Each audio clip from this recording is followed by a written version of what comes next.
Welcome to the Sage Family Podcast, where we explore natural homeschooling, gentle parenting, simple living, and family adventure. I'm Rachel Rainbolt, the Sage Parenting Coach, coming to you from the Pacific Northwest, where I live wild and free in connection with my 3 wildlings and the Papa Bear in our fixer-upper on the beach. This is episode 9, and today I'm here with my friend Rachel Gonzales of Equality, Texas, talking about raising a child who is transgender. She is a gentle mama of 3 and a ferocious advocate. This is a special episode because I have a treat for you at the end, a song just for you from Sky. So join us around the campfire and let's get living the family life of our dreams.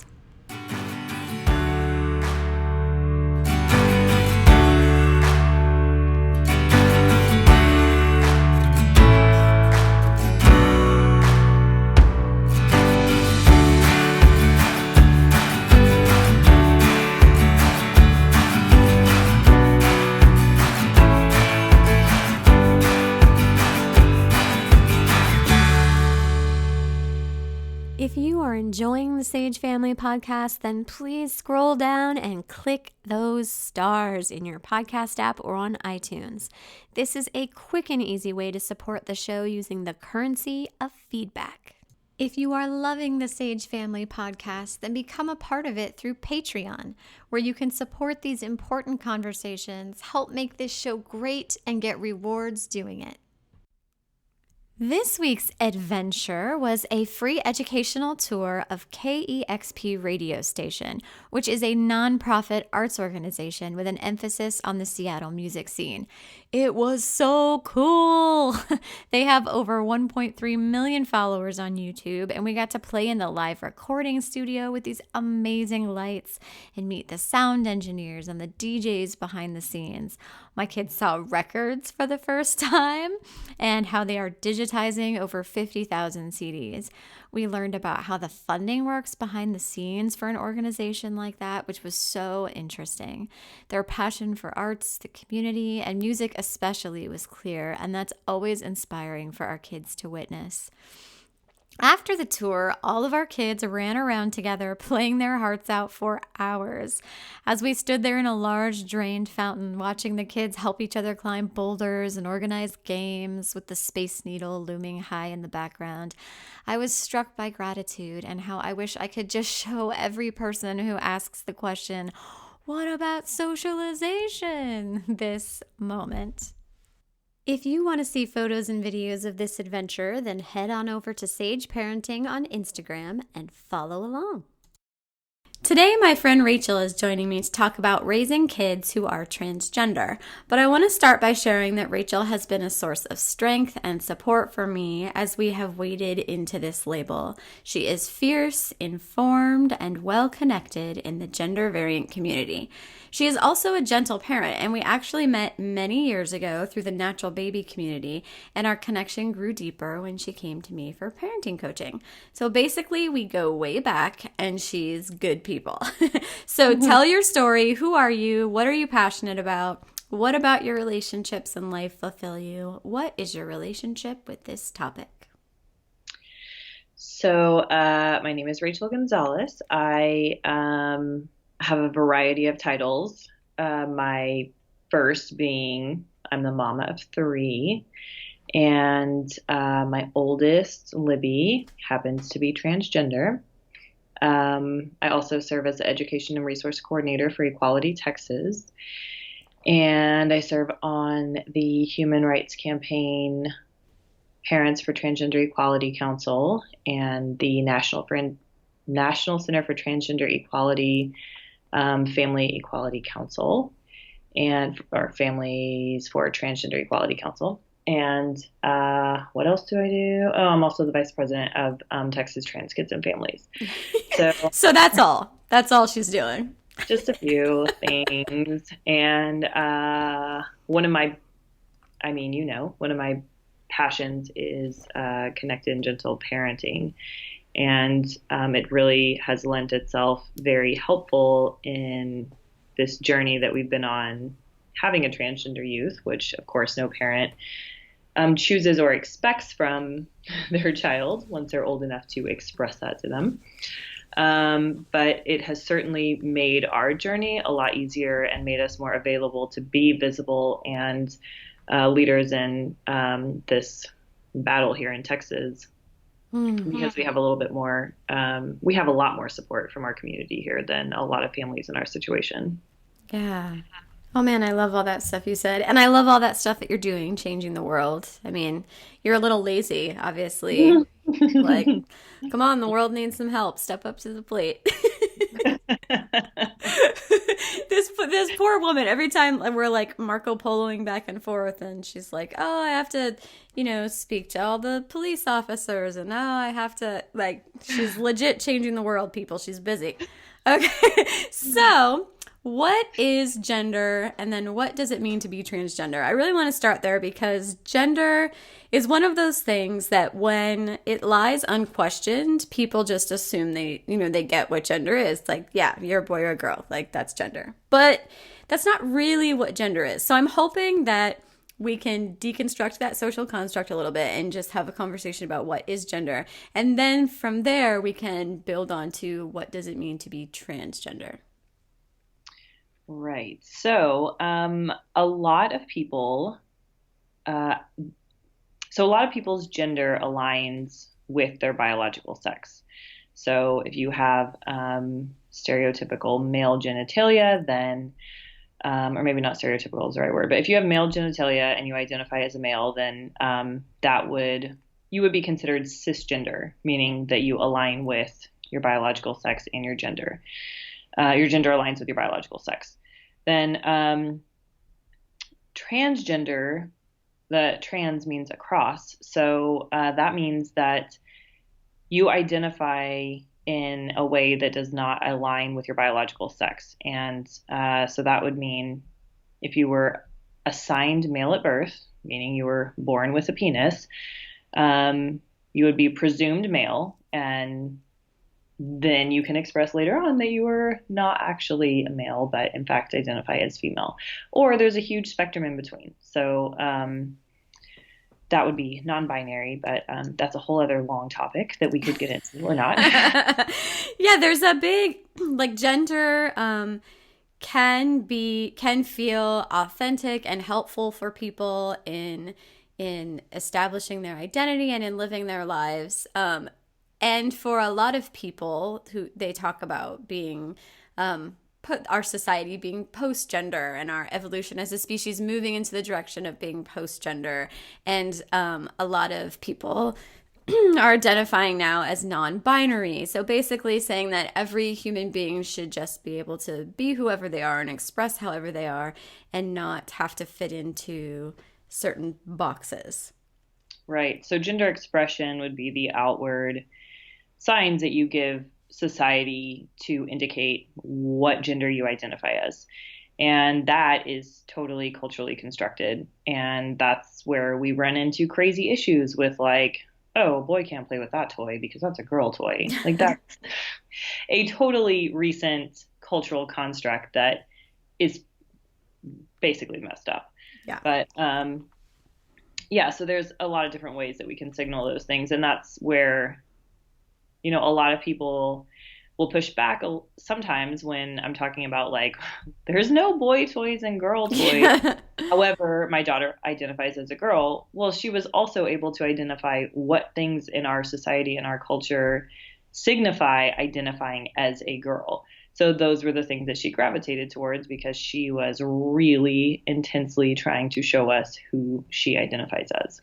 Right. So there are a lot of things about gender that are not helpful if you are using them as restrictive, like, prescriptions to box children in and limit their opportunities and their expression. For example, like, boys don't cry, or girls have to be quiet, or, there are all of those sorts of things that where gender can become weaponized almost, I view it. And some people view gender as really as that structure being helpful in understanding who they are and how they fit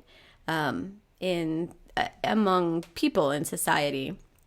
And so I think that, like, especially where we are right now, there aren't like hard and fast answers, which I think can make gender difficult for people to understand if they're just coming, to this issue, that it's a living, breathing, ongoing, evolving concept, and that I just try and like stay open-minded to it, to the experience of other people and what they share with me, and different ways of viewing it and understanding it.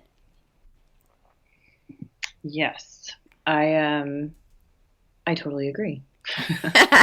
And so now transgender, like you said, is trans meaning across. So basically means that the gender you were assigned at birth does not feel like the right fit for you, and that you identify you are the other gender. I read this metaphor comparing it to handedness, and this is something that I've heard before, and it actually really resonated with me. And I'm going to read this little quote from someone named Hannah Simpson. She compares being transgender to handedness. So how do you know you're right-handed or left-handed? No one tells you.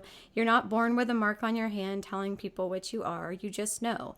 When you put something in the wrong hand, you know then too. You know it feels wrong, not right. And that's how gender is.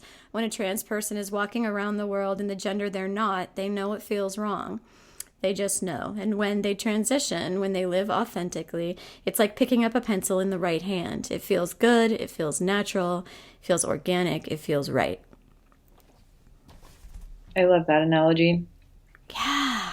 The first time I heard it was Dr. Kevin Hatfield up here in Seattle, who treats a lot of trans families. I heard him use that metaphor in a documentary that's coming out, and I was like, oh yeah, like that's such a helpful way to conceptualize it, because no one else can outwardly look at a child and and pinpoint it. Like, it's not this one thing, and no one's like losing their minds trying to identify the cause, and like it just is, and we just trust that kid knows, and you can force them to try to write with the other hand, and they'll suffer because of it, but they'll adapt if they can. They may never reach their full potential, like trying to do art and whatnot with a pencil forced in the wrong hand, but a lot of them one day put the pencil in the other hand and discover, like, oh, this is who I am, and this feels right. So I love that metaphor. I feel like it's such an easy way for people to digest that concept. Absolutely.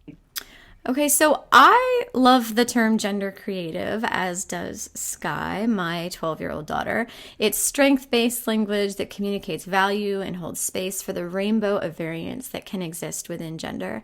If we are holding a posture of open-minded curiosity and radical acceptance for the way the people we love authentically experience their gender, then we are seeing a beautiful diversity in every family's story. So our story is one of a happy and confident gender creative kid. And what that looked like for us was sweatpants and long hair, bright pink and superheroes. And then as the dusk of childhood set and the dawn of adolescence rose, we found ourselves in a new season. So the peace and joy that defined my child had been woven with a fresh strand of discomfort for the binary boundaries puberty defined. She was facing the transition into a man and knew that was not the right fit. And we witnessed the incongruence growing, and when she said, "I will be devastated if I get a deep voice and facial hair," we knew we had to shift. So we started by trying on a pronoun change, after which she was clear and confident that we were stepping onto the right path. Now, I would love to hear your family's journey into this label with your beautiful daughter, Libby. Well, we had a different experience, probably significantly because we were not as open to gender creative expression early on. Granted, Libby is very high femme and really, really identifies strongly as a girl in the most like stereotypical feminine way.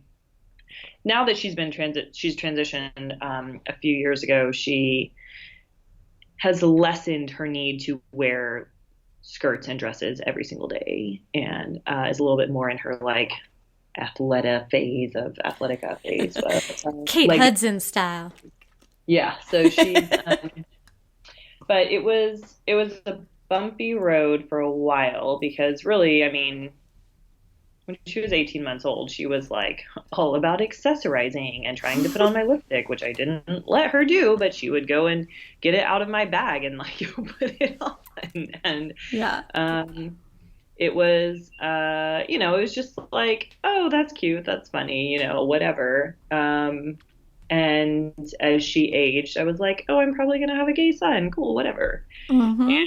And I really hoped that I had a gay son because I knew enough about the struggles of the trans community that it was really hard recognizing how much privilege as a parent I have had, not having to worry about my child's long-term safety just for living the life that she was born to live. Yeah. I had a lot of pushback from my family, from my husband. I was the only one in her, immediate circle for a while that was accepting, and had some pretty intense discussions. And Nice reframe. Yes. I mean, we saw a therapist. We saw a therapist mostly because, and not a trans specific therapist, just a couples therapist sort of situation, just basically to say, like, I'm not causing this. I'm not pushing this on my child. I had comments like, oh, it's because you let her watch Frozen. I'm like, do you not realize how absolutely insane that is to suggest? Yeah. We had the same comments, different movies, but the same comments because, I let my child watch media with strong feminine leads. But, because I'm like, well, all of her friends or boys have watched the same movies and they're not acting that way. Mm-hmm. And I had to remind my mother of all the things that my brother watched with me and did with me, and he doesn't identify as a girl. Yeah. So there's that. But I mean, the overwhelming amount of media that's out there about the trans community is negative.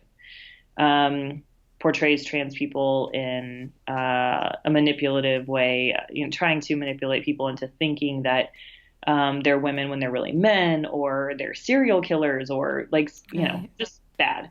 Or they're jokes. Right. Yes. Lots of jokes. And there's just very, very little respect out there, and heavily because there's just not a lot of people that realize that they know trans people. They probably do know trans people. They just don't realize that they know trans people. Yeah. And I mean, a lot of transgender individuals are stealth, meaning they're not visible as being trans. A lot of times for their safety, mostly for their safety. And I mean, it's certainly a very scary thing for a parent, as you're well aware, making that crossover and realizing what is ahead, and not in a way that, in no way did I mourn losing a son. A lot of parents have a harder time with that than I did. It was much more of a mourning the loss of security, loss of safety and stability, and things that go hand in hand with that, the life that comes with living authentically. Yes. So, as you know, I went through a period of what felt like grief. And I wrote a very raw post about this that you helped me with, Rachel. Thank you. That I will post a link to in the show notes, called I Stumble. But like you said, I wasn't mourning a living child at all. It was absolutely, so my child has always been fully loved, accepted, and supported. But when we pivoted, I dove deep into the learning, devouring all the research and books and reaching out to all the wise, experienced people. And I followed my child's lead and offered options that were well informed. So my head was fully on board, celebrating my child's evolution into her authentic self and valuing this diversity. And yet my heart was lagging behind a bit, stuck in some of those fears that you're talking about. So my child really is the same awesome human being she has always been. So it wasn't grieving the loss of my child, but I mourned the future life I had envisioned for her and had a lot of fear around her health and happiness and opportunities and safety. So it was really it felt like the grief at my child falling down the privilege ladder. So Yes. thankfully, I've moved through a lot of it, and I now understand that she can absolutely have a happy, healthy, successful life. But there is a lot of work that I have to do to help create the world that I want her to live in. I think that that's really where the gentle and connected parenting aspect lends itself so useful is, we do not see our children as needing to control them or decide things for them or, make their decisions. We don't create them through Right. punishment and reward.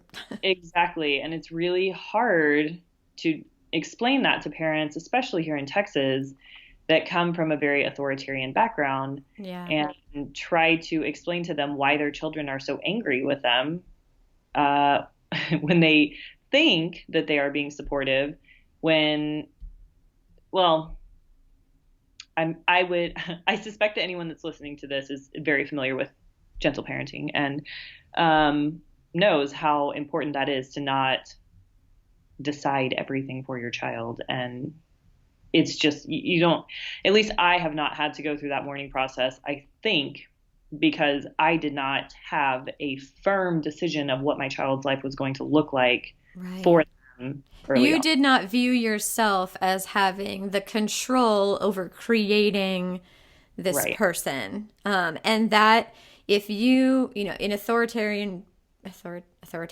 parenting, you bear the control, and the power, but also the responsibility in your mind of creating this human being through rewards and punishment and whatnot.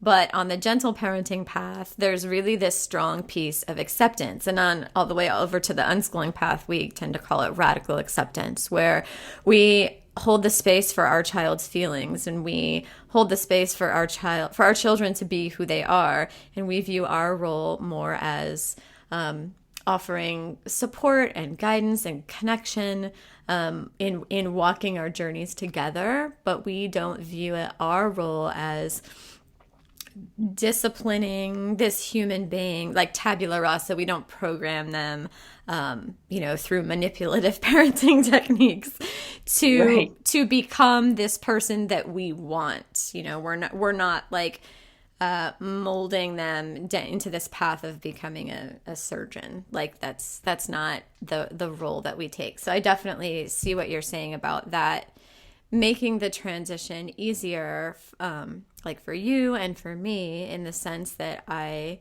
have always accepted that my children are exactly who they are. They come into this world with a given spirit, and it's my role to love them and support them and guide them and to be in supportive connection with them, just living a joyful life together. Exactly. Yeah. So what are some of the fears that you have had, that you had as you were moving through that process that some people call grief? That word fit for me. And then what was that emotional process like moving through it, especially when I know a lot of the people around you were not supportive? Well, it was really consuming, and it still is in a lot of ways, but less so now. Constantly having to justify my child's existence. It's just exhausting. And, I'm happy to talk people through this process. That's how we're going to change hearts and minds. But at the same time, it's like, shit, can you just stop being so judgy for a second? And, we're just here to get some tacos. Do I really have to explain to you? Yeah. Yes. Yeah. Exactly. And also it was a journey of recognizing that I don't have to explain my child to every person that I meet. Yeah. It was a process for me to just come to terms with, you know what? This is who my kid is, and some people may know and some people may not know, and I don't have to, one, out her to people, which is kind of messed up to do at this point, but it was something that I had to learn, that like I don't have to just tell people my kid is trans. But at the same time, there are a lot of moments where we can really change the conversation and the way things are moving, especially in Texas. If I do out myself, my kid, and it's kind of this internal struggle, a fine line to walk of like, at what point am I compromising my daughter's safety, security, and at what point is this worth it for the bigger picture? For sure. And we have a lot of conversations, and granted, she's 8, so it's, a lot of people would argue that she's not old enough to make these decisions. But at the same time, I mean, she reads a lot of books about the civil rights movement. Mm-hmm. And we read a lot of them together, but she reads a lot on her own. And it really helps her seeing that, like, especially Mexican-American segregation in the 40s, and that was her grandparents, and seeing how ridiculous that is now gives her hope. And also seeing that there were kids at the center of that. And that in order to change those social biases and discrimination, like people like you and me had to stand up and be visible and say, this isn't okay and we're going to change this. Exactly. So it definitely has some scary moments. Yeah. And we do try to be very conscientious of our surroundings and our security as a whole, because there are a lot of crazy people out there. But we also just feel strongly that if we don't stand up and say no, then who's going to? We can't rely on everyone else to fight our battle for us. And she's really proud that she testified in the Senate State Affairs Committee hearing against the bathroom bill this summer. Woohoo! And not too many 7-year-olds can say that they've done that. And I mean, of course, that was also when the hate really turned up against our family. But she's really proud, we try to use this kind of bar of measurement that we're not going to participate in something that we don't firmly believe that she will be proud to have participated in 20 years from now. Yes. And something that is really important to participate in. And that's a great filter. Anything. I mean, there are so many people doing so many wonderful things in the movement across the country. But it's, for our family, that's just kind of our bottom line. Yeah. And you're connected to Libby and you're tuned in with her, and there's open dialogue there. And so as she gets older and, expresses more of her own wishes and preferences and all that, of course, you're going to be open to it. And, it's a collaboration. So you two will be collaborating together as to what direction to move in going forward and what her role looks like and all of that. Exactly. Now, what about the part of your story getting from okay, you're seeing these things in Libby and people are blaming you and not sure what this is, to how do you get from that to where you are now with your husband and your family? Well, there was a lot of education that happened, and kind of just dragging my husband along and not really having any other option there. And he was on board from the moment that we were just like, okay, she has to transition. She was in a really intense downward spiral, like refused to go in public anywhere that she didn't know people that were going to be there, and would not be introduced to anyone new. And because of the pain of being misgendered. Yes. Yeah.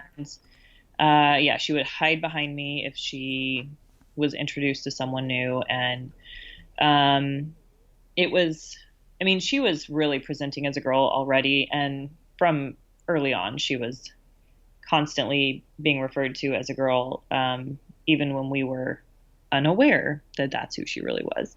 Yeah. And, but you could she was so uncomfortable with that wave of confusion, rightly so, when Right.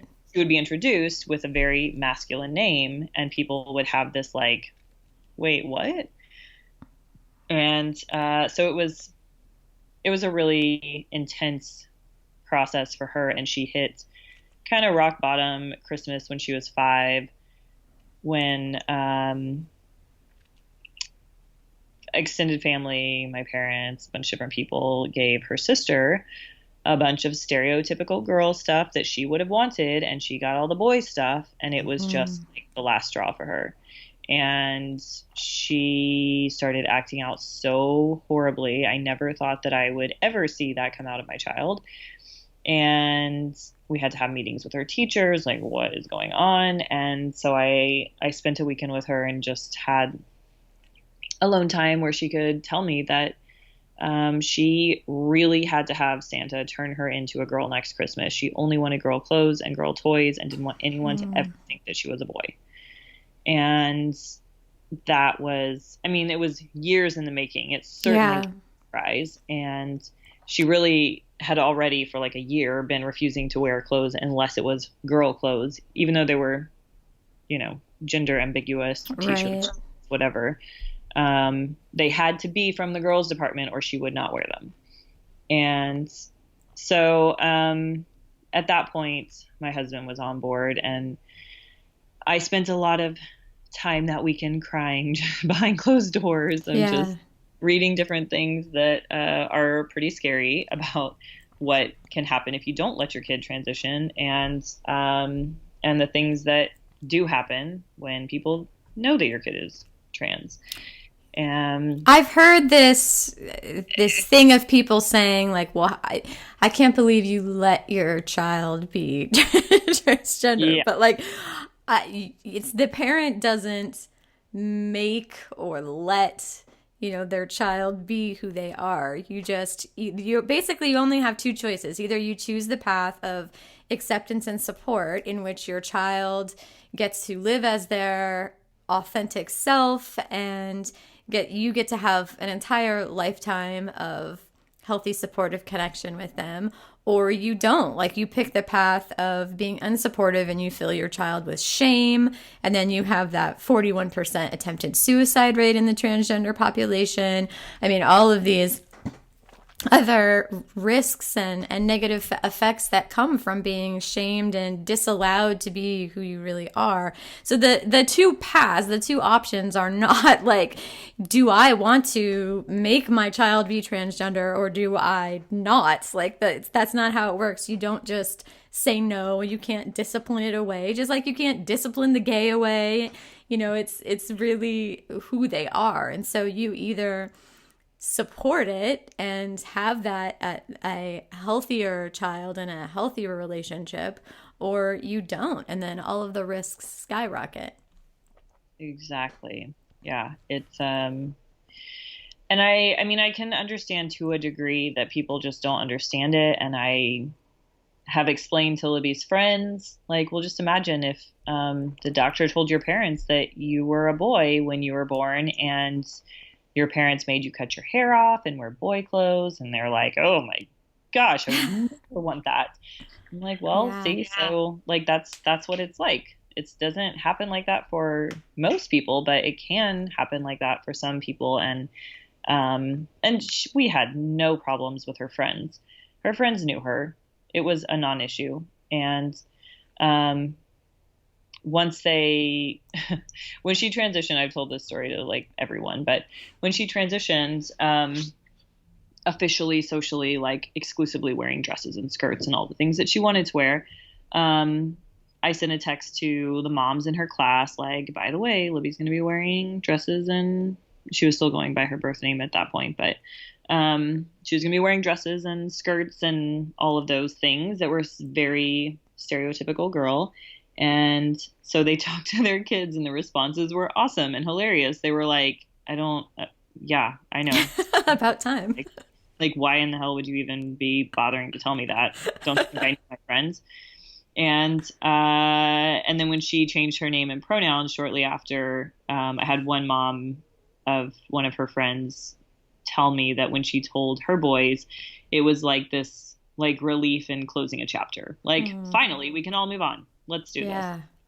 Oh, So I love that. we didn't have any major issues, but I mean, it's sometimes hard to explain to people who are not in the gentle parenting world that we have a very intentional community. I don't expose my children to people that are intolerant assholes. Yeah. Yeah. Like, at any capacity, even like, aside from having a trans kid, I do not put my kids in communities where they're not going to be loved and appreciated and in a situation where they can thrive. I mean, I am very intentional about the communities that we participate in, and so that is what has made it easier for our family. And it also is, I mean, there's that suicide number that's just awful and heinous. It goes down a little when your parents are accepting, but it goes down to the national average when your community is also accepting. Yes. And it's really hard. I mean, we're just in a very fortunate situation because I have done so much research and education on, well, with you, basically, over the years, and have been very dedicated to this type of parenting that it's really hard to recreate in other families, or, for other families that do decide and realize that they want that, but, they're dealing with a kid transitioning, having lost their community, their church community, their family. Yes. Which is part of that grief also. Right. Yes. And, so this is why we feel such a strong need to stand up for the entire community, because we have a lot more emotional bandwidth to be able to do it. Yeah. And same here. Like, we have cultivated such an intentional community around us in terms of, friendships, and even as homeschoolers. And I know you were very intentional in your choice of, like, the Montessori program that you selected for your kids, but, like, in choosing all of the different agencies and organizations and people that we choose to enter into connection with, we've been so intentional about it. And when we first started to transition, that was one of the big criticisms that I got from people was, well, you need to just say no, which doesn't change who someone is, but and B, she's only embracing this label because everyone around her is so loving and accepting and supportive. She doesn't know, what the real world is like. And first to that I say, especially as homeschoolers, like, we live in the real world every single day. Like, we are out interacting with, people in museums and stores, and, like, we live in the real world full time. So yes, we are interacting with the real world. But yeah, we have created a very intentional community that when we made the transition was overwhelmingly, all of our chosen family and all of our friendships were overwhelmingly supportive and accepting and encouraging. And that was a huge source of strength for my child and for me. People like you who I have in my life and who I have stayed in strong connection with. Like, there are times in your life when you get to, reap some of what you sowed. And this was one of those times. Yeah, I mean, so I think that I often give this picture of, like, this is so great and so easy and, whatever, that it's just, I just choose not to talk about all the negatives because it's just, I mean, that's so much of what you hear about the trans community, but it is bullshit. I mean, I've dealt with so many family members that are just intolerant, and we have made ourselves very available for questions. We've specifically asked, if you have any questions or concerns, please come to us. Do not go get your information from the internet or, talk to other random people that don't know anything about this. And I don't know. We're at the point now that if people are going to be judgy about our family and our extended family, I just don't have the time for it anymore. We have such bigger fish to fry, and we have given sufficient time, years, to come ask us questions. But I had like an aunt at my brother's wedding last fall make a comment to me at the freaking wedding reception about like, well, how could any child that age know what gender they are? And my God. Yeah, we're going to get to that in the Q&A. Yeah. Like, well, when did you know that you were a girl? Cool. Yeah. So glad you brought this up at my brother's wedding. Bye. Yeah. And I think that's part of that grief piece too, is that in addition to potentially losing a lot of relationships and social, connections in your life, you're also adding on a lot of weight of, like you said, a lot of times you're just like trying to live your life and you have this added responsibility of educating everyone around you. And I mean, as parents, we're all advocates for our children, but when your child it falls into a group that is targeted, the target of tremendous discrimination and hate, like your role as advocate just gets like put on steroids, And so it's definitely a lot of added weight that I am 100% going to rise to the occasion and, take it on. But there, for a lot of parents, there is an adjustment as they have to change themselves and grow and learn and strengthen themselves in order to be able to rise to that occasion. Yes. Yep. Yeah. Okay. So you mentioned a name change earlier. Now, when my child was ready to move up in clothing size, we moved from the boys section to the women's section, which, as you know, because I was texting you, the hypersexualization of the clothing options in that leap was a bit traumatizing for me, but that's a whole different conversation. But then we created an announcement to share with family and friends and my audience, which together with the wardrobe change and the pronoun change constituted the social transition. And this is what transition in pre-adolescent childhood typically entails. And for you, that included a name change. Thankfully, I gave all of my children gender neutral names just because I liked gender. I liked gender neutral names. So, I mean, Sky, it's the perfect name for her. But those are like the things involved in transition pre-adolescence, correct? Exactly. Yeah, I think there's this misconception that like you're chopping off genitals of a 4-year-old, which is like not it's just the situation. Crazy. I mean, I feel like anyone that has a little common sense can recognize that that's not a real thing. But I mean, there's, some pretty crazy fringe groups that think that, I mean, we're very, very public. So the things that people say in Facebook commentary, which I often don't read because it's so ridiculous and infuriating. But yeah, there is definitely this misconception that who knows what they think we're doing. Yeah. But medical transitioning, whatever that means to them. But, Libby's 8. She has long hair. She wears dresses. She changed her name. She changed her gender marker. That's it. Yeah. Yeah. And so and for you guys, you have taking the step of making like the legal transition. So you changed the gender marker on her legal documents, correct? Yes. Yep. Yeah. So that's what I mean when I say gender marker is the indicator that says male or female on birth certificate and identifying documents. Yeah. And I know that in some states that's easier than in others, right? Yeah. In some states you cannot do it. In Texas, can you do it? I know Libby was born in a different state where you in California you can, correct? Yes. Yeah. Okay. And in Texas you can, but it's not cheap and it's not easy.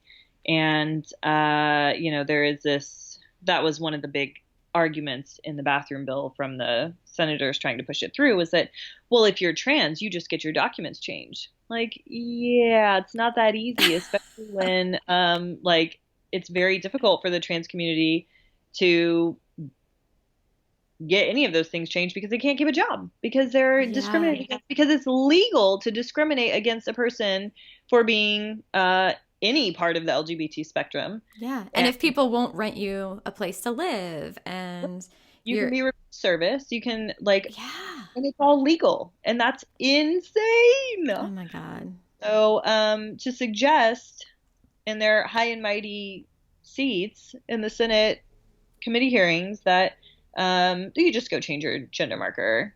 It's and not to mention how many homeless youth we have here. They don't have access to their documents. They can't change their documents, and nobody was even to represent them. So and even to move through a process like that it's interesting. I when it comes to the legal transition, I definitely see a parallel in the process that my father moved through when he was applying for disability through the VA. That it was like a 7-year full-time job, and he has like a master's degree, and would talk about like all of the legal hoops that there would be days where he would just go and spend days in these offices and like to advocate for the things that he needed and whatnot, and how like intellectual, like the know-how that he needed. Like he was a mortgage broker in his career, like paperwork is something he could handle. But even he would talk about like how in the world would like a homeless veteran who got back from war and never got back on his feet, like how in the world could they possibly navigate this? Like I have the time and the experience and all of that, and like the safety and the relationships and everything. Like we can pick him up and drop him off place. Like how in the world can somebody who doesn't have all of that privilege possibly navigate this system? And exactly. That's it. Like I have access to resources and, working the system, I could figure all those things out, and it was still so consuming and so exhausting. That to suggest that someone that doesn't have those access to resources and is dysphoric and having presumably there's a whole spectrum of issues that could come into play here, but it's just ridiculous to suggest that someone could just go get their gender marker changed. Yeah. And like for all of the people out there who are non-binary, like where does that leave them? If they happen to be that day presenting as outwardly appearing as female, like where, just trying to navigate like fitting into all of those boxes. Basically, there's no way to win from like the outward perspective. Like that's what it feels like sometimes. Like even if I bent over backwards for myself to try and present my gender and navigate society in a way that made everyone else happy, like I couldn't, and I'm cisgender, but still, even I sometimes feel like I can't make everyone happy, And so, it's a huge challenge. So, but making that legal transition is helpful, because then you're not trying to think of the language that I've heard you use before. Like you're not outed as you are trying to like rent a house or apply for a job or things like that, right? Exactly. Yes. It is a huge privilege as a trans individual to have aligning documents. If you get pulled over for a speeding ticket or, any of those things that just imagine how this is one of the things I was trying to explain to the police officers that I was speaking with is it's really scary, just the thought of getting pulled over because, you're going to get misgendered. You're going to have a whole other potential slew of issues. And fortunately, the folks that I talked to were really amenable and wanted to know how to be affirming. But that's not the case. And especially, this is a big urban space. I live in Dallas. You step outside of city limits, you're going to have a totally different experience. Yeah. It's scary. Yeah, it's really scary. Fortunately, there are tools for the community to navigate when you're traveling, if you're going on road trips, where it's safe to stop and use the restroom. It's really sad that those things are necessary, but and important for everyone else to become aware that like these are the things that our trans friends and family members and community members are having to navigate. Can you we don't think of it as a privilege to pee, but like right. Can you imagine if you weren't allowed to, and you had to plan out your commute around that issue? Like it's ridiculous. Yes, it is. That was my big argument going and talk to Texas legislature is I have 3 little kids. It is not me to take 3 little kids to the restroom in public. Now you want me to have to map out where I can legally take my daughter to pee? Oh my That's God. insane. Okay, and I feel like we can do an entire show on like the bathroom bill issue in and of itself. Like, We could probably do a just whole let series everyone on that, so let's pee. just skim right over. And how their argument that transgender is the same as pedophile is, oh my God, not the same thing. Okay, so anyways, now let's talk about medical interventions, because there are medical interventions that are available for our children on this path once they hit puberty to better align the body with the mind if they so choose, if that feels right for them. So the first thing that usually comes up on that timeline is our puberty blockers, and you can get a puberty blocker implant, which is what we have done. And I wrote a post about our experience with that I'll link to in the show notes. And that acts as a pause button on puberty. So the puberty blocker is fully reversible. It's an implant that was put just under my child's arm, and it stays there for about 3 years, and it just blocks the testosterone that triggers male puberty. The downside that contributed to that grief piece for sure, especially as a natural parent, like I really have spent my kids' lives trying so hard to pour all of this like nurturance and nutrition and breastfeeding for years and all of these things to give them the best like natural start. So the thought of like introducing like pharmacology and pharmacology that has these potential side effects, like that was definitely a part of my grieving process. And some of those side effects look like potential loss of bone density, delayed brain development, because the hormone burst of puberty triggers that adolescent development of the prefrontal cortex and all of these things. And the research is showing that like the bone density can catch up and the brain development catches up as soon as you remove the puberty blocker and either go through your natal puberty or take cross-sex hormones and go through the puberty of your identity. So but even once you move into that step, if you do the puberty blocker and then you take the cross-sex hormones, you're looking at complete and total loss of fertility, which is a really heavy choice to make, and why we love the puberty blocker, because it gives your child more time. And when we're talking about adolescence, like there's a really big difference in your knowing of who you are and what you want over the course of a few years. And then after that, there are gender confirmation surgeries, and usually those get put on the table at around 18. You can do none, you can do some, you can do all of the above. What say you? Share your knowledge with us. Well, we're not there yet. And there's just really, as far as for youth, well, I think you did a really great job of explaining all of that. Okay, good, because you can totally say like, no, you got 90% of that wrong, and let me. No, I totally agree. I think we're really on the same page, which is another thing that I run into with a lot of parents in our situation, is that they are not on the same kind of wavelength, I guess, that we are with spending so much time and energy and nutrition and natural remedies, and like when your medicine cabinet basically consists of breast milk and coconut oil, and then and then you're looking at this medical transition path. Like it's scary, and it took me time to like really research this and really process it. Well, and that's I'll probably be leaning back on you then a little bit older.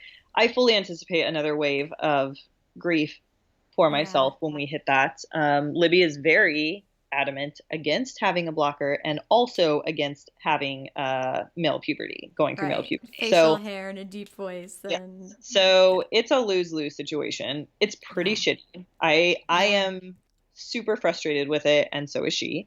And, but hopefully we have several years before we have to start that process.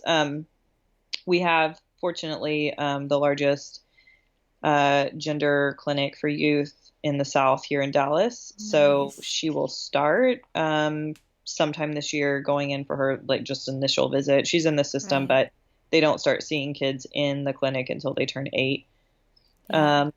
And then that's just like routine checkups to see how, how she's doing, how looking for signs of puberty to start, Yeah. and make a decision when the time comes. But there is very extensive, therapy and all kinds of things that come with it. This is not something that, I think a lot of people think we're like, oh, cool, you want to be a girl today? Great. Let's go to the doctor and get a blocker put in. Like, it does not happen that way. And, No.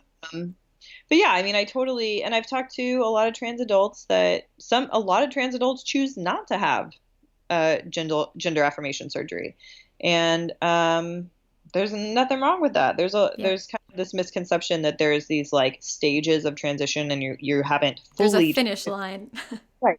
Yeah. And the bottom line is there is no amount of physical or, medical transitioning that is required to be transgender. Yeah. So,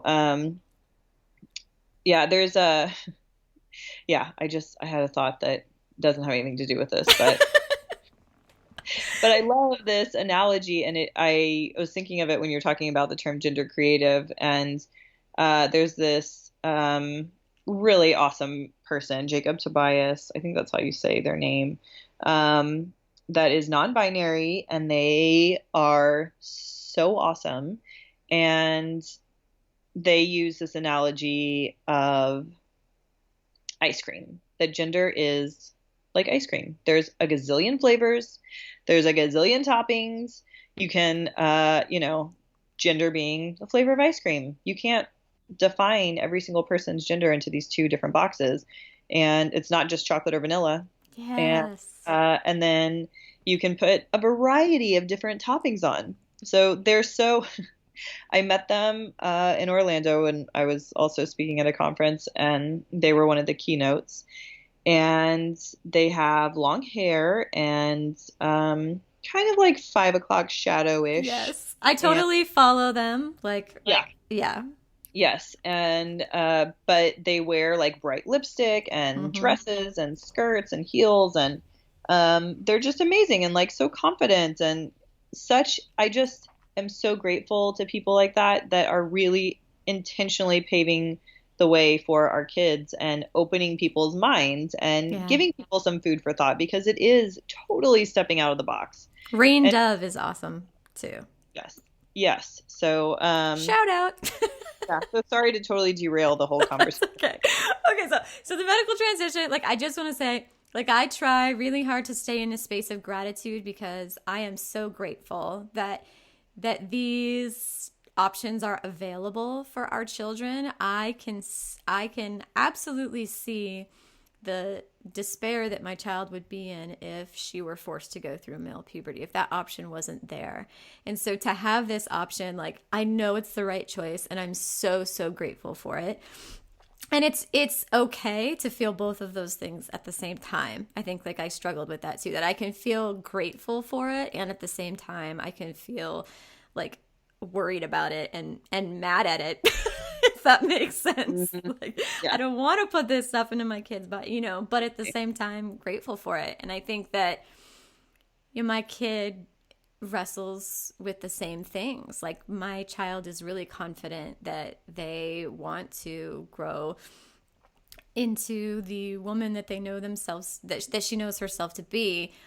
She's also devastated at the thought of losing her fertility. So, like, to have some more years to figure that out and to make those informed choices and to know herself better before having to make that choice. Like, oh, we're so, so, so grateful for that. So grateful for it, and also at the same time, like, super worried about it. And the other piece that I think we have to talk about when we're talking about medical intervention is that privilege piece that keeps coming back up in this conversation that we're having. Like, my husband works for a really big, successful, awesome company that gives us, like, the best medical benefits around.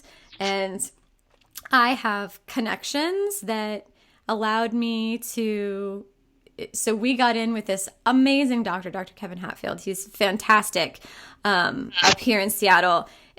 And we had a connection that got us ahead of the 2-year wait list. And we have this insurance that fully covers transgender care at 100%. So we have all these amazing privileges. It really wasn't that difficult for us to get in here. But if you are homeless youth, your family disowned you, that is getting the medical interventions that you need to align your body with your identity is a tremendous and sometimes insurmountable hurdle.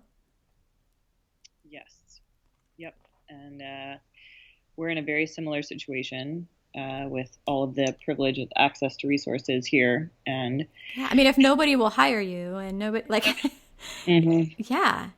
Yep. Just that getting knocked down that privilege ladder, like we talked about with one of the things around the grief, when it comes to the access to the interventions that will help you to live your best life as your authentic self. I just think that has to be a part of the conversation too, that we have enjoyed every privilege, because mm-hmm. of who we are and where we are and what we do. And I'm so grateful for it. And I also feel it also feels unfair because I know there are so many people who, if they want a puberty blocker, they're paying thousands upon thousands upon thousands of dollars out of pocket. It's that where you go through the puberty that does not feel authentic for who you are. Exactly. Okay, so let's talk about your team. So in episode 4, when Dr. Cassidy Freitas joined me to talk about therapy, we discussed finding the right helping professionals for your family and inviting them onto your team with clear vision and communication around how they will support your family. For support with the gender piece, we've joined an amazing support group called Gender Diversity. We have a gender therapist we check in with as needed, who is equal parts rad therapist and trans mentor. We have a uniquely wonderful doctor who specializes in gender affirming care. And all of these members on our team were recommended by trusted sources, vetted thoroughly, and had the right answers to some tough questions with keywords like anti-gatekeeper, non-binary, testicle-bodied person, and respectful collaboration. So what helping professionals did you invite onto your team, and how did you choose them? So we started out with a different therapist, and that was I think we saw her for a year, but that was when Libby was 4. And then and that was for a variety of things. And then and she was a play therapist and did couples therapy, so we both saw her, or the 3 of us saw her at different times. Mm-hmm. And then as things progressed and Frank was the way he was being, I was very intentional in finding a therapist that would be affirming, but was not a trans specific therapist, so that because you saw that's what Frank needed. Well, yes, and also I just didn't want there to be this it's just because they have an agenda. Right, exactly. And I've been told that by people. That was one of the other things that my crazy aunt told me at my brother's wedding reception, is that all therapists, of course your therapist has an agenda. I was like, I don't even know what to say to you right now. Yeah, anyway, I was told I have an agenda. It's my liberal agenda. That's well, yeah, there's that too. A way to be a liberal. Because everyone knows politics causes yeah, it definitely a person to be transgender. Yeah. Yeah. I just had a thing pop up that said that you have a trans kid from wearing too many jeans. If you wear pants as a woman, you're going to get a trans kid. So now we know why. That is completely scientifically sound. So what was I talking about? Therapist. Okay. So Libby has a play therapist, and Frank and I have a therapist that we both see together and apart. And we had to get a new pediatrician. We found out that our pediatrician was super not affirming, and the physician assistant was very affirming. And so we didn't realize at first how crazy our pediatrician was, and throwing religion in. And that's not to get too political here, but that's a scary thing with these religious refusal laws and the masterpiece cake thing coming up, is that it could potentially be legal for medical God. professionals or a crazy pediatrician to say, I don't believe in this, so I'm not treating you. And that's insane. Completely insane. Yes. So we had to change pediatricians. We have a great pediatrician now that like totally gets my everything, like wanting to do things as naturally as possible. And I can have like open, critical conversations with her about things that I don't have to worry about her having a, slighted judgment. Oh, that's awesome. And it's hard to find. Like we talked about in episode 4. Like if 45 minutes to see this pediatrician because it's worth it because it's really hard to find a pediatrician that both understands my like wanting to do things naturally, like gentle parenting, natural parenting, the gender piece, trying to find a good fit is hard. And with the transgender piece, it's especially hard because like if you call up their office and say like, "Are you LGBTQ friendly?" They're not going to say no. Right. And also like there is with the like gentle parenting sometimes and almost exclusively with the natural piece, they're extremely religious. Yeah. And so I am very grateful for this unicorn doctor that I have in Texas that gets it all. And I can have real conversations with her about things. So yeah, so we have a new pediatrician. And then, like I mentioned, we will eventually be going to the Genesis clinic. But Libby sees her play therapist every week. And, I mean, she's great. She's been very affirming in the process of like, well, like since Libby has transitioned, there's been a consistent gradual decline of her anxiety and her depression and all the things that were the reasons why she needed to transition. Right. I mean, definitely there's still some anxiety there with all of the things happening politically that she is hyper aware of for an 8-year-old because of our position. But when the president tweets about you, about hating like you. Yeah. Yes. Yeah. That weighs on you. Pretty much all of last year, there would be the occasional, what can we do to make President Trump not president? I'm like, well, that's a really good question, but we also don't want the vice president. So, oh my God, yes.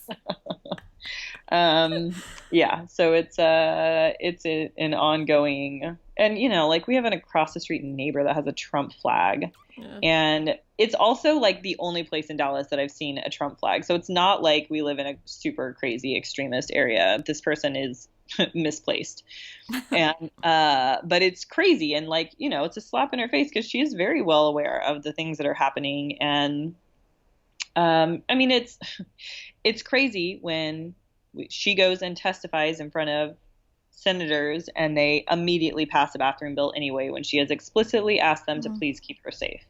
And I mean, that is a slap in the face, and it is really disappointing and scary that the people that are supposed to be making the laws to keep her safe are doing the exact opposite intentionally. Yeah. And using her as a political pawn. It's gross, and she is aware of it on an 8-year-old level. But at the same time, I mean, people are very critical of the fact that we take our daughter to the Capitol to do these things, but she is the best when she is able to do those things, because if nothing else, the bathroom bill in Texas brought the community together. So many people came out, all 3 times that we had to go testify. And, I mean, there's not another time that I'm aware of that we had 1,600 people gathered to oppose anything anti-transgender in the state. That's awesome. For the SB6 hearing. And so she was the best. Like, oh my God, all these people are out here to this. Never mind. It's empowering. It's empowering to feel like you are actually doing something about it, as opposed to just sitting there receiving all of these messages of hate and just having to just hold them. When you're actually doing something, it's somewhere for all of that anxiety to go. And then, like you said, to be connected with all of these other people who are literally standing beside you. Like, that's awesome. Yeah. And I mean, she isn't exposed to a lot of trans individuals on the daily. Yeah. I mean, she has she is so fortunate to have some really amazing role models in her life, but they don't live, well, some of them live here, but she doesn't see them all the time.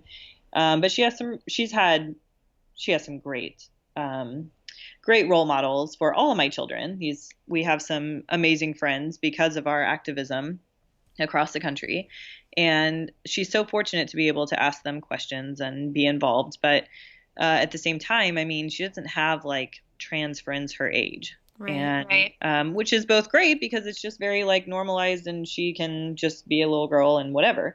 But on the flip side, it's like a really amazing thing when she does get to connect with other trans kids and how comfortable she is with them. Yeah, Facebook has been amazing for us. Like we've been able to get connected to so many other families who are, like, for example, we have like several families in our area who are awesome and who are like homeschooling and have a transgender child, you know, like, and who are like gentle parenting. Like, so all of these like points of intersection, and my kid gets to be connected with these other kids who share, you know, similar aspects of their journey, and I get to be connected with these other parents, like who, you know, I can connect with on this level and share like our struggles and our successes with. So I think like Facebook too, which, you know, Facebook, like, don't we all have a love-hate relationship with Facebook? But but it has been super helpful in like, and even getting recommendations for things. Like, so to speak to the question of like, how do you choose the people on your team? Like those recommendations from other families who we're connected with, who are walking similar journeys in different ways, like that has been tremendously valuable too. Yes, our big Facebook group here in Dallas stemmed out of a group of families that would meet in person, which I think was very valuable. But I also think Facebook has become progressively more popular and platform for these kinds of things. So we still have in-person socials. We have about 300 parents in our group now, and that's our Dallas-Fort Worth group.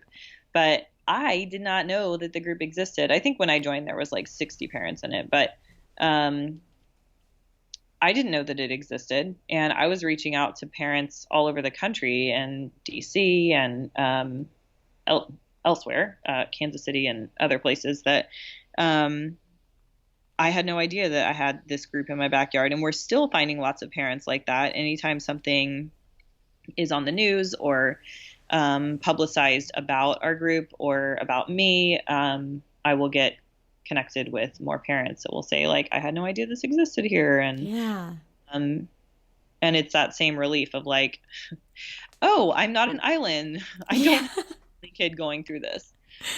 Yeah, totally. Like I got connected on last night. It's me and Sky, and then some friends of ours went to go see Laverne Cox give a talk in downtown Seattle, and she was awesome. And my point being that I got connected with, like, shout out to Megan and Ryan. I got connected with this other family like through Facebook. Like, you know, the more you reach out and the more, like, I would join some groups, or I would friends of friends, you know, I would be introduced to one person who would say, oh, you have to meet this person. And so like the connections build, like the more you sort of reach out, and that gets the snowball going downhill. And then before you know it, like you're really in the community. And shout out to Laverne Cox, who answered Sky's question. Sky like submitted a question, what advice would you have for a 12-year-old trans girl? And she just gave this amazing answer talking about like how trans people were historically like honored and celebrated throughout the world at different times, really before like colonialization, and how she views trans people as like anointed, and you know, how trans is beautiful and to love yourself and through all your different parts of your stages of your transition and whatnot. And so her answer was awesome. And my kid was like vibrating with excitement the whole time she was answering. So that was awesome. So awesome. And she shared her story about how just the other night she met Brene Brown, who she like loves. Houston. Yep. Yes. And was going on about that. And so it's like, oh, okay. So Brene Brown, who I'm like a massive fan of, like I'd always kind of wondered, like all of her work would imply that she's obviously an ally, right? But I've never actually heard her speak to it, and I really hope she is. And no, she works at University of Houston, and she gave an amazing. She wasn't there in person, so she like pre-recorded a video for our Gender Infinity conference last October, and gave everybody a copy of her book, and it was so awesome. I'm so happy to hear that. Yeah, so I love like just the more people you like reach out to and get connected with, and the more like allies you see, and the more friends you make. And so I think that's really important too for other families out there to like just start extending your hands, and like there are people out there who can grab hold of it. And so talking about allies, we need to make the world better for our children. And I'm sure a lot of people are listening right now and wondering how they can be an ally to the LGBTQ community. And I was recently on a podcast called Holding Space, and we talked a lot about this. The host shared an experience she had where she felt like she wasn't a really good ally. And we talked about sort of like what she could do differently. And one of the messages that I think that I talked about that I find important in a small way, like people who don't necessarily know that they know, a transgender person in their circle, like we talked about, you probably do, you just don't necessarily know, but is that I want everyone to hear that silence is not neutral. And so I think so often conversations are happening in whatever neck of the woods you're in. And if you can just speak up and plant a seed, you don't have to have the goal of converting people, or, you don't need to proselytize, but just if you can add your voice to the conversations that are happening around the country and plant seeds of acceptance and support for the LGBTQ experience and, perspective and story, that it can go such a long way in shifting the cultural tide. If people are standing around, like locker room talk, right? If people are standing around like, oh my God, come on, you're a man, quit wearing a dress. Like, or things that are way more subtle. Like the story my friend shared was that someone was over at her house for a holiday. One of her kids mentioned the word transgender, and this guest like covered her son's ears. Like, oh my God, don't say that. So to just like log, like, oh, in this house, like we celebrate the word transgender, like just something so small as that can go a long way in planting a seed in that person's mind. And then of course, like how you vote is like a huge way to be an ally to the LGBTQ community. Like look into, and it's not usually hard because they tend to be very vocal, the people that you're voting for and the laws that are coming up to be voted on, and ask how you can vote in support of the LGBTQ rights, how you can vote to help keep my child safe. Like, I appreciate that. So from your perspective, like what things can people do to be an ally? Well, certainly one of the most meaningful things to me personally is when one of my friends shuts down someone's misinformation so that I don't have to. Yes. It's so nice. It is such a huge burden lifted when somebody else just sticks up for me. We'll be in conversations and somebody won't know who I am or know our situation, and will make some kind of comment, or they do know who I am and make some just super ignorant comment. And like I mentioned before, it's exhausting. Yes. So, we'll do it. We clearly are going to do it, but it's so nice when I don't have to, yes. When somebody else will just say, you know what, that's actually not true. Or, that's not really a great way to phrase that, or whatever it is. Just correct them.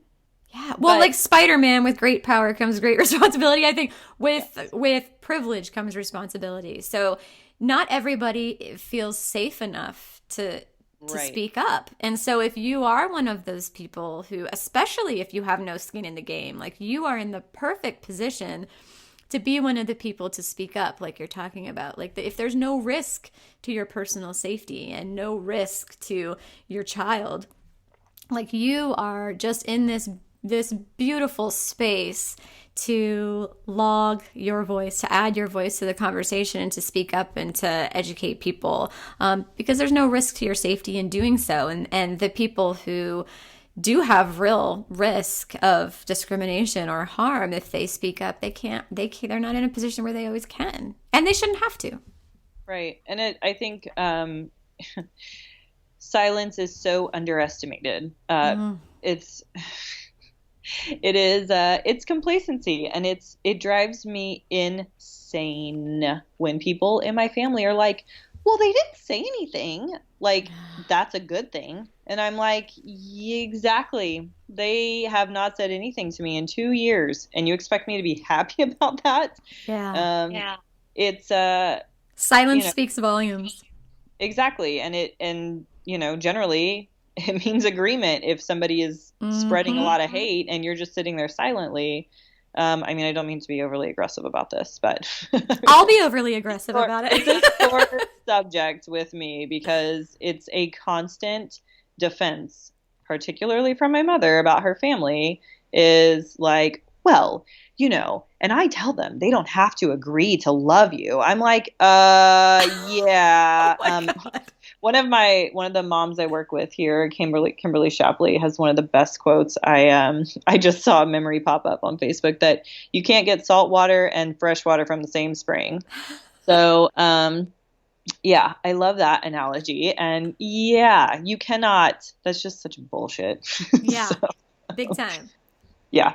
Big time. So yeah, it's a sore spot for me. So if you have questions, ask questions. If you don't know how to stand up for the community, you can just say like, you know what, that's not true. And I'm not getting into it right now or whatever, but that's not true. Yeah. And just shut it down so that people will think twice about slinging that hate again. Exactly. Just planting those seeds, just logging that disagreement because silence is not neutral. Silence is agreement. I mean, every therapist can tell you one of the first things we learn, like saying nothing and smiling and nodding, is affirming to the speaker. It's affirming to them. It tells them you agree with them and you want them to say more of that. And so, like, when you are saying nothing, like, you are speaking volumes. And then, like, the people who are in your lives, like, I know when before I sent out that message that you saw on social media, which, my kid has always been gender creative. And so the notion of coming out of the closet, like, never really resonated with me in our experience because my kid has never been in a closet. Like they've never hidden who they are. And Right. This has just sort of been like a natural evolution and just a moving into a new season and learning new things about themselves as they grow. Like it just seems very natural. But because professionally I had always been kind of the boy mom and had written all of these books about having 3 sons and whatnot, we felt like we wanted to speak to it to just to explain the pronoun change. So that everybody would know. And when first I sent that out, like to family, to some select family members, and my sister was one of them, and she responded right away, like, Sky will always be fully loved and accepted by all of us in this house, and we love you all tremendously. And if we slip up on the pronoun, just know that it's out of habit, and we're committed to working on it. And you just let me know if there's anything like you need from us. And it was like a small text message, but like, it was huge. It was like hugely, hugely impactful. So like know the power of like your support and your responses to the people in your life, because they're going to be remembered forever. Like I can assure you that Sky and I, like it's very in the therapy world, we sometimes speak about like attachment injuries, that somebody can make one small comment and like 20 years later, that's still like the terminating factor in your connection with somebody. And your response to people, even if it's not like a big statement, even if it's like, oh, do you like my dress? And like little things like can be hugely impactful. So just to be really mindful and aware of your responses. And like we always talk about with gentle parenting, right? You're either stepping into connection or you're stepping away from it. Nothing is neutral. So just to be aware of that. Okay, so now let's move into the Q&A. So I posted in my Sage Parenting Tribe on Facebook that we were going to chat about gender today and asked if you could ask any question about raising a transgender child without worrying about possibly saying the wrong thing, what would you ask? And the first several responses were basically the same question, which is, we strive to raise our children without the arbitrary restrictions of gender stereotypes. When does gender creativity cross into transgender? How do you know for sure? And what if they change their minds? Do you want to answer first, or do you want me to? No, go for it. Um, Take it away. So let me see if I can remember all of the parts. So when does gender creativity cross into transgender? How do you know for sure? And what if they change their mind? Well, I think a lot of that is trusting your child. We were also really committed to the gender creative kind of title for a couple years, just thinking like, all right, our kid's in this like gray space, which is also really hard because we are so conditioned as a culture to put everything in a box that you can understand. Yes. And we can't put gender creative, non-conforming kids into a box that you can. I remember you telling me that, and in so many ways, it's so true that like if my child at like 4 had said like, "Oh, I am a girl," like there's something off, this isn't the right fit. I like it would have been so much easier to just be like, "Okay, so like we'll switch to the other box." Like, yeah. Being in that in between space is very difficult because of the way our brains are conditioned with the binary. So if my kid ever changed their mind, then we would still support that. Yes, this is not like, oh my gosh, we would never support our kid to live their life as a boy. Like we are supporting our child in who she is. And to be honest, she has never, ever wavered in her identity, ever. There's never been a moment from my perspective, from her therapist, from anyone that's been like, oh, well, she was sort of expressing some like a non-conforming. Right. Like that. We've never had that. And I still am like, are we making the right decision? Like, especially in public, but like, yeah. I don't know. I mean, I feel like it's like all parenting things that you're like, oh, do I send my kid to this school? Do I homeschool? Like all of these decisions that we have to make in supporting our child. And really, it comes down to having that like really open dialogue and trusting your kid. Connection and collaboration, right? With trust. Like this is like a theme for this pod. It's so funny through creating this podcast, like these themes are emerging that are just slamming us over the heads with a hammer, basically. That connection and collaboration with trust. Because if you are really connected with your child and you're trusting them and you're collaborating with them, we're all making the best choices we can with the information we have at the time as parents. Like that's one of those phrases that like is so important to remind yourself. All you can do is make the best choices you can with the information you have today. And if you are choosing acceptance and support for your child, that's never going to lead you astray. Your child is never going to wake up one day and say you did wrong by them. If they always feel accepted and loved in who they are telling you that they are, like that's not going to take you down the wrong path.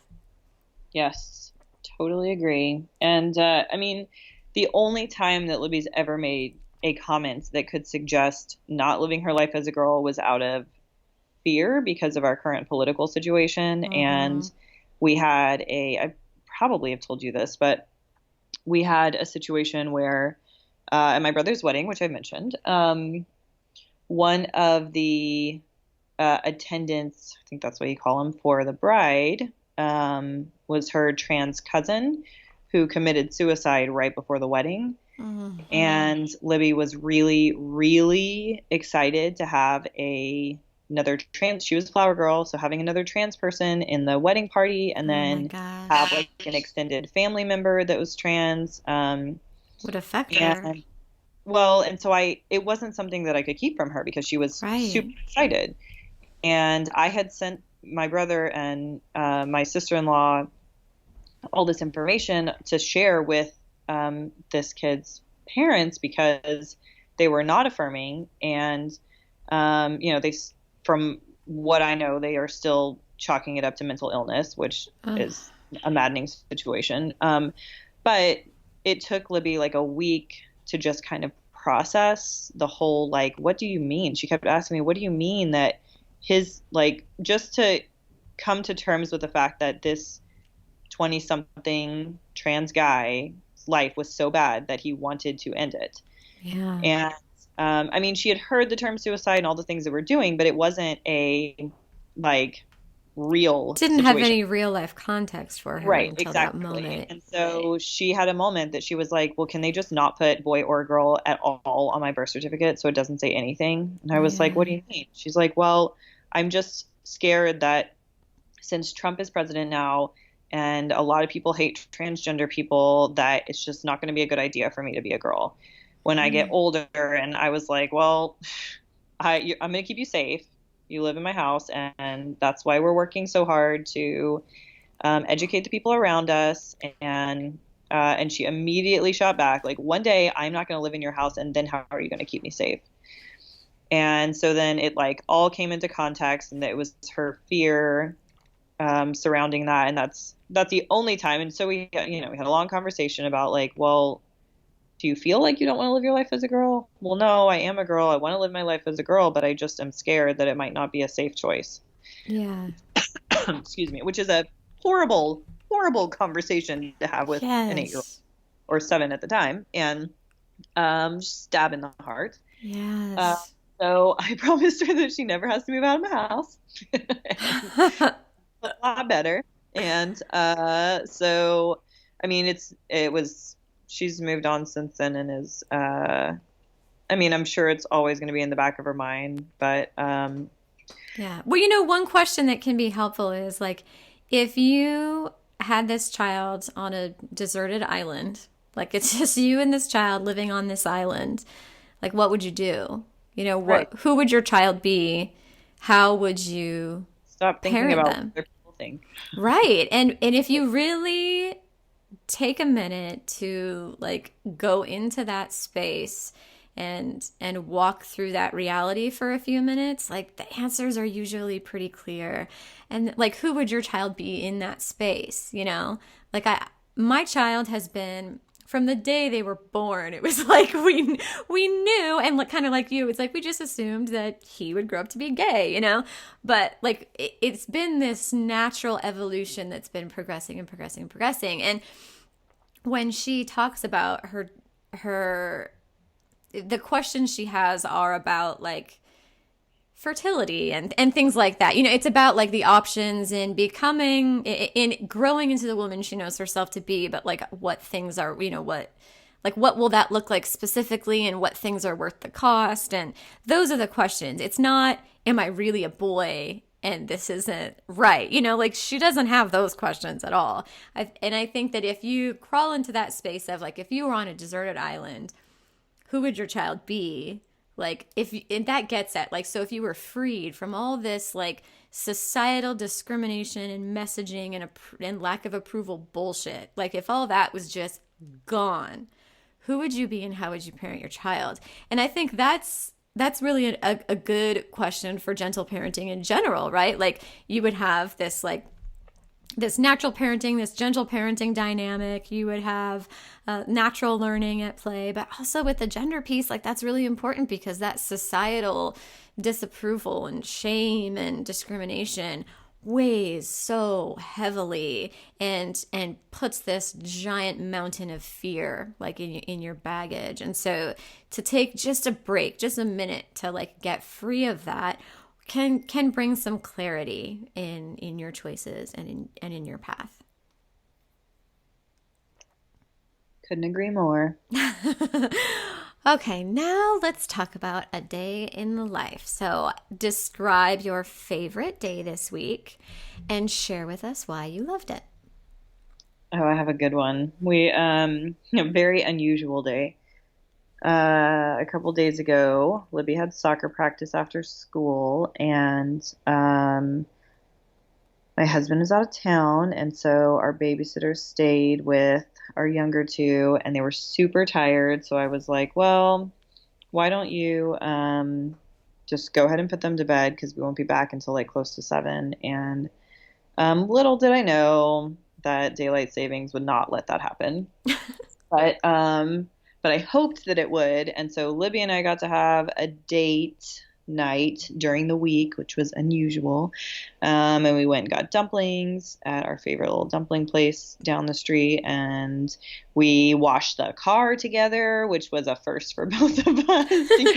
Like quarter machine brush and vacuum out the disgustingness that the kids have left in there. Oh, I love that. But it was, we had fun doing it. And got popsicles and did grocery shopping and like knocked out all this stuff while the kids were the younger two were supposed to be going to sleep, but that did not happen. And Libby just said she had the best day, and she really loved spending time with me like that, and it was so nice. And I love spending time with her too. Just that alone time, which we are not afforded often. And it's so funny because like my youngest is sort of like losing his mind if it's just the two of us, because he's never been just the two of us. And he's every day last year when we would drop off the other two at school, he would cry. Oh. And so it's nice when I get to have these little date days with Libby or with Ceci, my other daughter. Maybe one day Henry will like to have a Maybe one day he'll like you better than his siblings.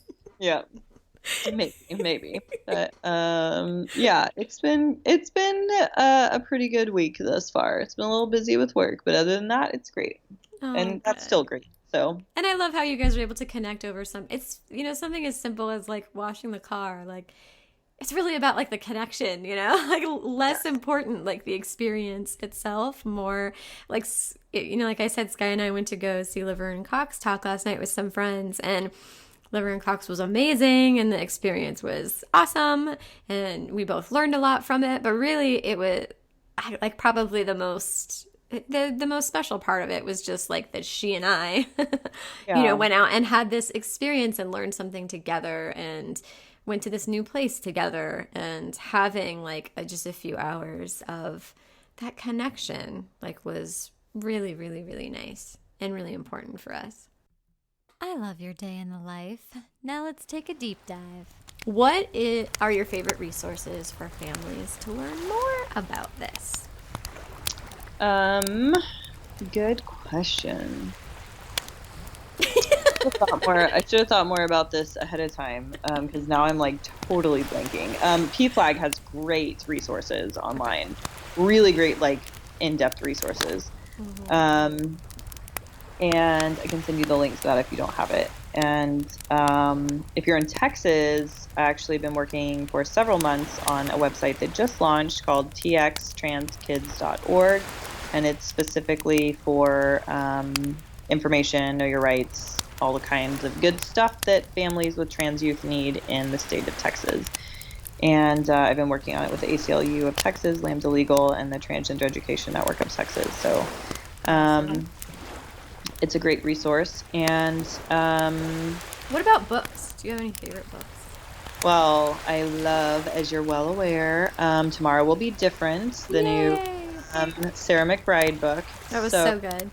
So it's just such a great read for everyone. Yeah. Like, it's not a book that's like, I'm going to educate you on trans issues. No. It's just like a really easy read with a lot of great information in it. So that's one of the main reasons I love it so much. Because I put down that book feeling so hopeful, which is something that like a lot of books that educated me. I did not put down the book feeling hopeful. Yes. I put it down kind of feeling despair.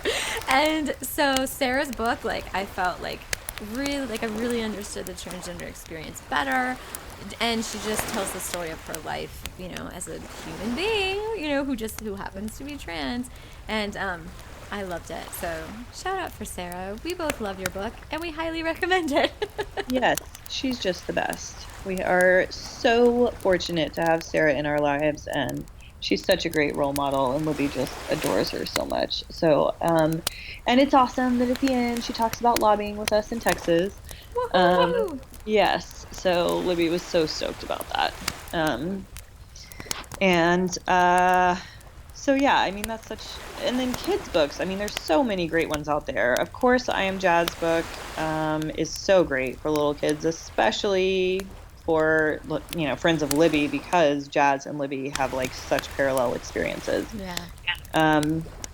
And there's a great book for, well, I really think at any age people should read this book, The Red Crayon.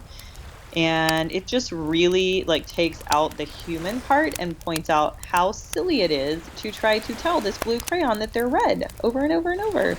And, I've not read that one. I have to get it. The Red Crayon. Oh, I'm adding it to my list. It's just the cutest book. Or I might even have the colors backwards when I explained it, but it's a great yes. And then It's Okay to Sparkle, that Avery Jackson book, is so cute too. And Avery wrote it, and it's just wonderful. And see, right now I'm just like online stalking all of these people. Like I comment on all of Sarah's stuff, and I like Debbie Jackson's stuff, and like all these people. I'm just like stalking them, but they don't like respond or know who I am. So I was gonna put it out there. Like I love all of you people doing all of this awesome, amazing advocacy, and I'm just gonna keep stalking you online, and then maybe someday in real life I'll get to meet some of you. You will. They're awesome. They're all, and yeah, I mean, they're all so great and all doing such awesome work. And, once you are visible at the level that we have been visible, there's just not really a lot of families across the country that are willing to be so visible. Yeah. So we're kind of a tight-knit group. And we're all, thanks to Facebook and modern technology, we're all really well connected. So I'm really, really grateful to all of these parents and, especially our local parents, but having this community across the country where, I have more similar experiences than sometimes a lot of the local people is really, really helpful. And to be able to ask other parents questions, it's invaluable, as you know. Yeah, for sure it's invaluable.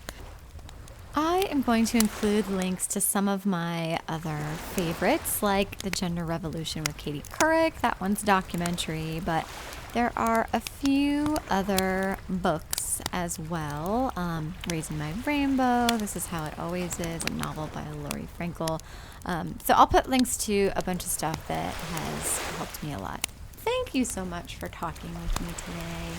My pleasure. Thank you so much for having me. I'm not a stranger to the dark. Hide away, they say. We don't want your broken parts. Learn to be ashamed of all my scars. Run away, they say. No one will love you as you are, but won't let them break me down to dust. I know that there's a place for us, for we are glorious.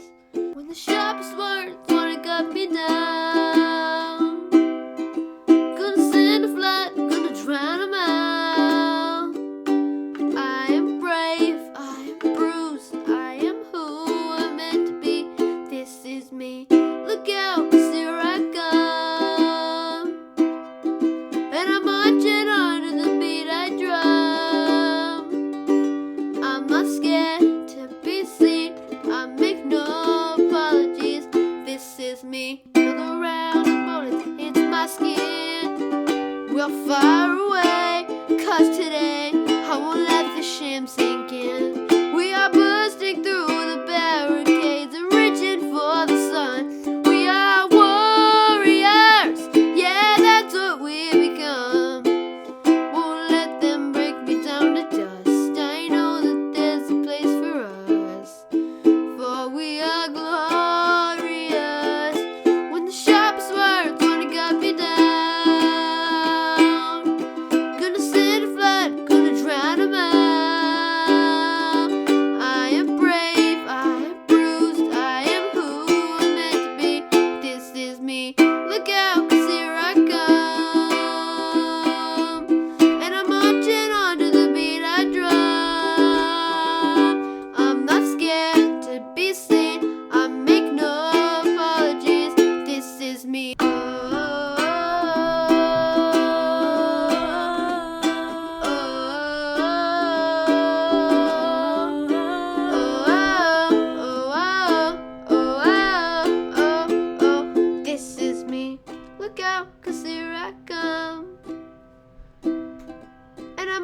dancing under the beat I drum.